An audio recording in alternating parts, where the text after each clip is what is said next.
Still following that breaking news now at 10:30 from Washington, D.C. That's where the president signed a bill to reopen the federal government about 15 minutes ago. Thanks for staying with us. I'm Sarah Sanchez. And I'm Brent Harden. Before the bill got to the president's desk, the House voted hours ago to pass the bill and reopen the government. The vote was 222 yeas to 209 nays.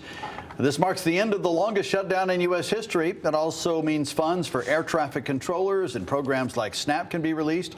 Fox 61's Stefan Reels is back with us in studio now. So, Stefan, how are Connecticut lawmakers reacting to the news?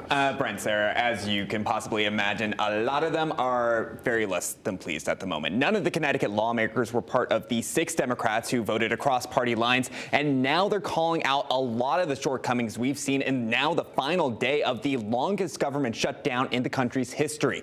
We're starting off with Congresswoman Rosa DeLauro, who called this bill a failure and said, quote, "This bill fails to prevent health care costs from skyrocketing. It fails to address the crisis of affordability. It fails to honor our promise to veterans. It fails to protect Congress's power of the purse, and it provides a $1 million jackpot to 8 senators," end quote. Meanwhile, Congresswoman Jahana Hayes says a lot more happened behind closed doors, including a measure that lets senators sue the government. She says, quote, "Despite concern from Republican House members themselves, the continuing resolution advanced with no changes at a time when families are overwhelmed with rising health care costs and struggling to put food on the table.